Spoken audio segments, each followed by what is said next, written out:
I'm Mayor James Barberio, and welcome to Pride in Parsippany. I'm your host, and my guest today is Adelaida Colon from Jersey Central Power and Light, who's a representative for Parsippany, who basically I work hand in hand with, during storms. So, welcome, Addie. Thank you, Mayor Barberio, for having me here today. That's great. Anyway, well, first, thank you for coming. I know you have a busy schedule, and I know you handle a lot of towns, but I think it's very instrumental that I, as the mayor, introduce you to the residents of Parsippany, considering that when we have storms or any events, lose power, pretty much you're our first you're our first contact. So can you describe your role for Jersey Central Power and Light with regards to Parsippany? Sure. As area manager, we are a liaison for the company for Jersey Central Power and Light, but also for each of the towns that we manage. So right now, I manage 19 towns. Parsippany is one of my towns.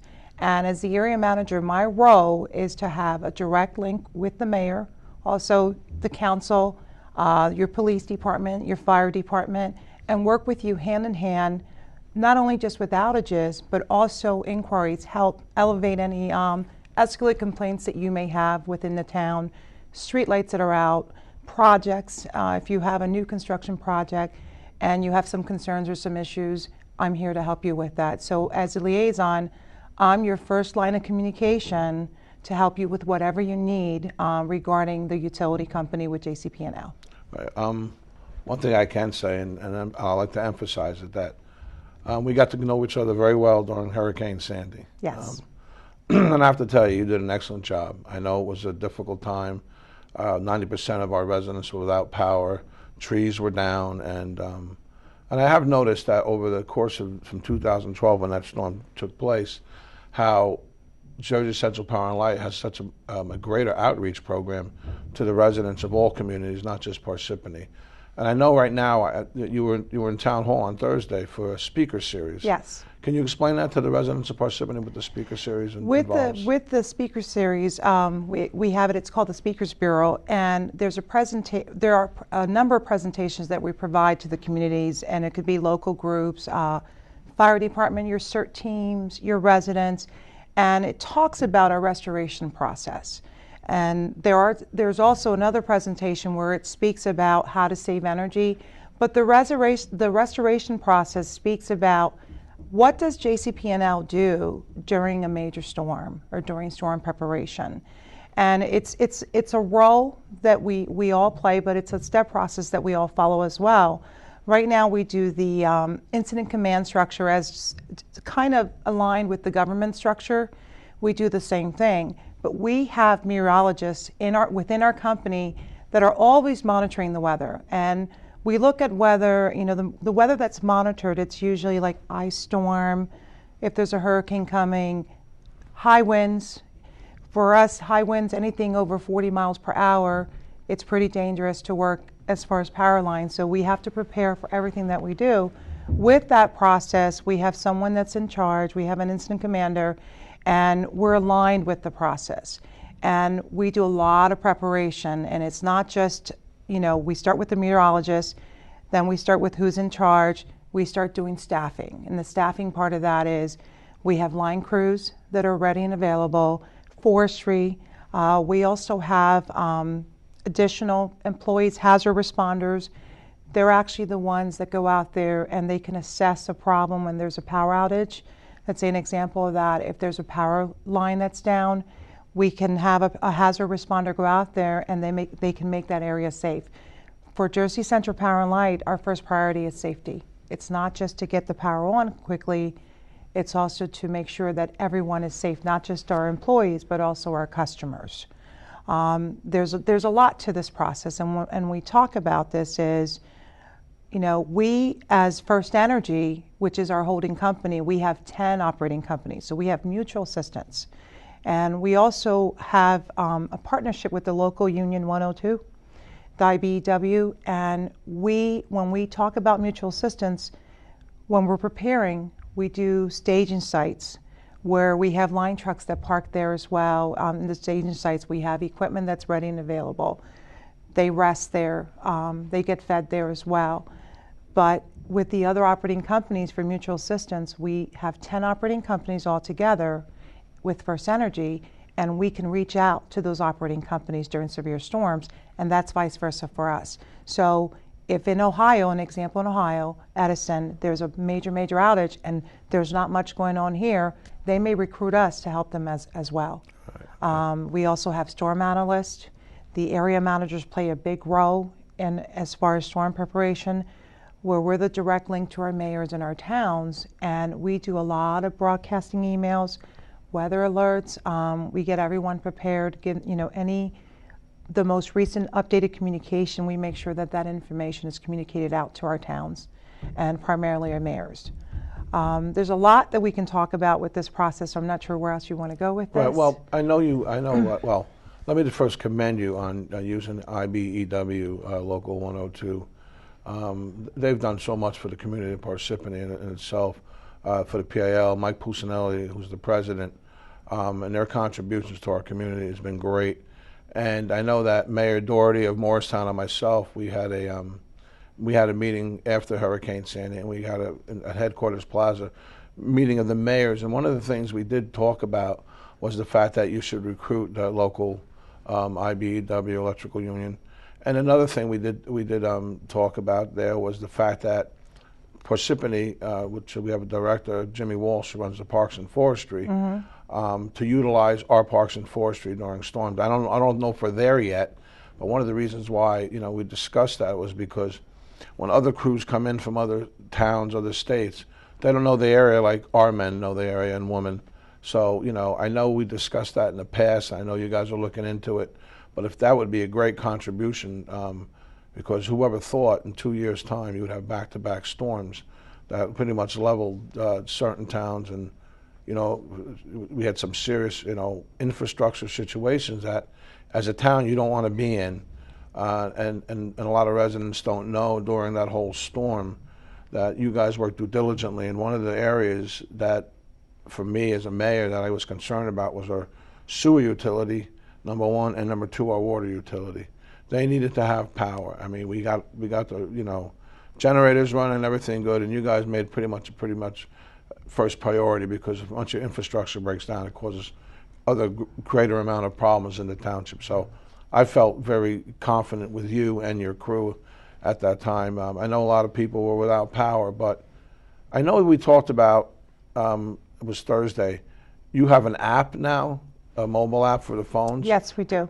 Can you explain that? Because Sure. Almost everybody, not everybody, but almost everybody now has smartphones. I want to talk a little bit about, we'll talk about the app, but also talk about the storm process, how we restore a little bit, because sometimes there could be a perception, you have one customer that's out and they think they're going to be turned on right away, and that's not the way the process works. Exactly. So that would be great to explain. We'll explain that a little bit. And that's perfect, because I know during the storm, a lot of residents want to know why powers were going on certain ways. Correct. And I know you do it based on population, or so. That's if you can explain that. That's one example. Right. As far as the phone application, we do have an application that's ready and available. And if you are a JCP&L customer, you can register online. And this smartphone application, you're able to do actually report your outage a lot quicker. The phone number is still available to call, which is the emergency number is the 1-888-544-4877.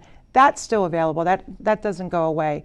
But we've enhanced some additional tools for our customers, not just for outages, but also for customer service, where they can go in, once they register that phone application, they can do text messages to communicate to the call center, the contact center, or the system, and they can find out updates on an outage. They can also find out about their bill, if they have a new bill that's coming up, if a payment's received, if there's a past due balance as well. So that app, the smartphone application is available for the iPhone and the Android phone. So customers have that option. It's free. There's no charge for that. It's very convenient. We encourage our customers to use it as much as they can. Some customers say, well, I don't have a smartphone. That's okay. That's why we mentioned the customer service number is still there, ready and available for those customers to use. Part of the applications that we have online are also, we have the 24/7 power outage website that we utilize, and that website is available to the customers where you can actually circle in and look at your specific location where you do have an outage. also the estimated time of restoration. If the information is available, it'll also give you the cause of the outage. So that information is on our website as well, where the customers can go in and take a look at the information. As the area manager, I have the same information that I'm looking at. So let's say that you're calling me and you're looking at the website. You and I may be looking at the same information. So if you're looking for an ETR, if we're able to provide that ETR at that time, you will see that in the system as well. Okay. Okay, if you can explain though how you operate during power outages, meaning who goes on first, and areas you try to fix. Well, and another thing, if you could, because during the storm, I kind of learned about grids, and what those grids mean. I know in certain areas in Parsippany had no power, but they were on the Whippany grid, not the Parsippany one. So. We don't have the slide to show, but the way electricity works is it's generated. You have the power plant. If there's a problem there, that it starts from there, and then you have the large transmission lines, which are the very large towers. You see them throughout town. Some of them are the monopoles, which are the straight poles that go up.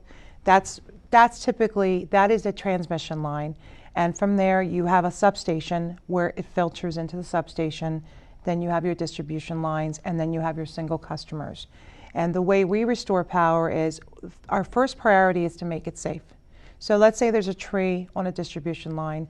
Someone has to go out there and assess the problem, find out what's going on. They may not be able to restore it at that time, but they may go there and make that area safe.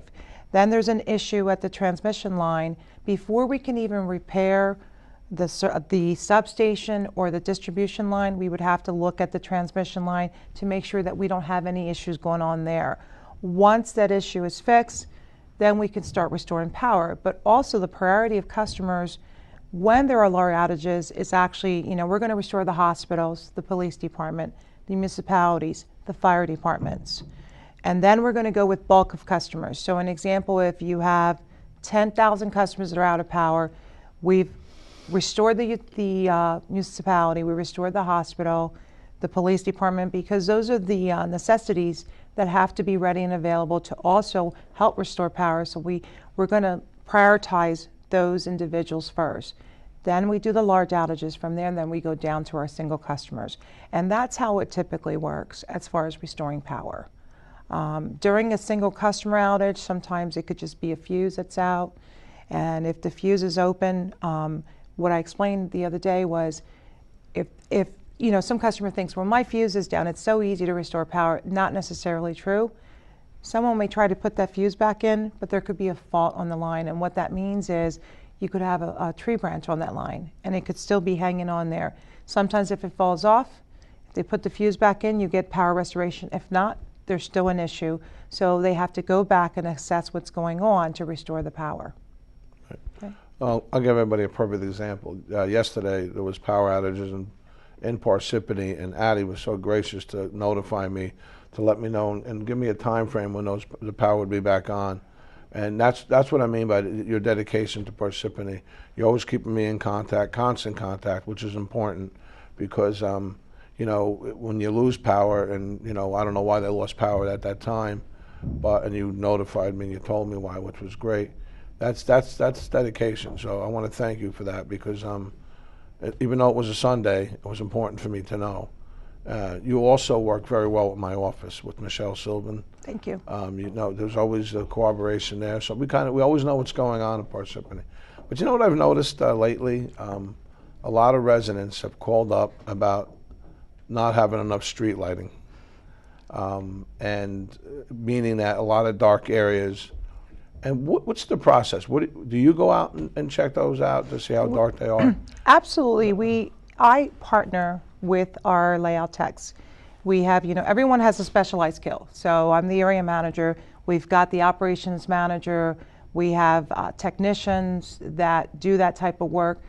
I will bring it up to the operations manager for new street lights. I'll speak to the technician. They'll actually take a look out there. There's times that I also drive around at nighttime in the evening just to take a look at the area. So it's not just, one person doing it. I team up all the time with the district that I work with. And as the way a streetlight process goes is to install a new streetlight, The mayor or the office of the mayor just has to request the information. The best information to have to install a new street light is actually the pole number and the location. We have a system called GIS, which is we can actually go in and circle in and look at the maps that are there, and we can just wind down exactly where that specific location is. From there, I create the orders. I request a new order to have a new street light installed.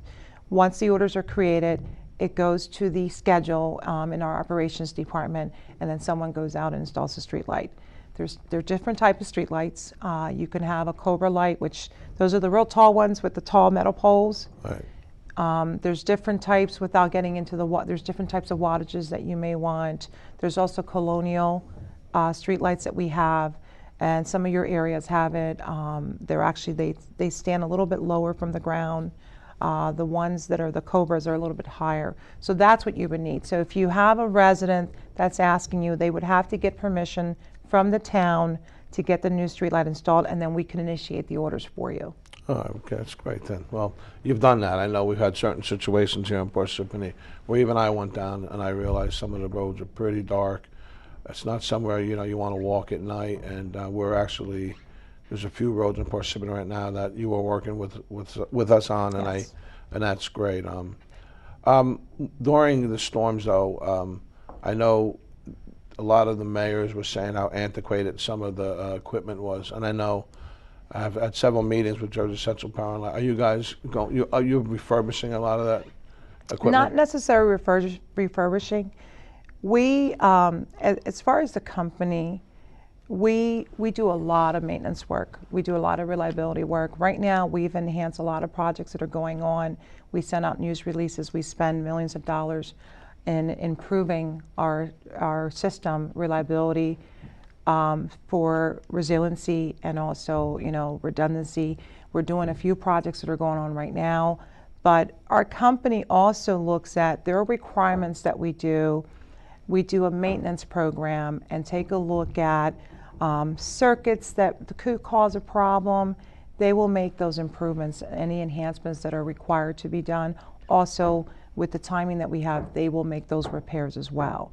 So it's not that it's antiquated. I mean, equipment is just like, you know, I use the example of a car. You take care of it, you do the maintenance work, it's going to last. If you don't take care of it, then you run into problems just like your vehicle. You don't change the oil in your car. We do the same thing. We have a lot of maintenance programs in place that we take care of, you know, our lines, poles, you know, transmission lines, circuits, reclosures, equipment like that. So everything we do is we do follow up on not just inquiries, on requirements by the BPU, by the Board of Public Utility. There's a requirement that we do, and we inspect our circuits as well to make sure that if there is an issue on one of our circuits, we're going to make improvements of those circuits as well. So thank you. Anyway, I want to thank you for being on the show. I appreciate it, Addie. You do a great job for the town, but I also want to reiterate, and the number again, the emergency number is 1-888-544-4877. I'd like to thank you for tuning in for another episode of Pride in Parsippany. Have a great day until next time.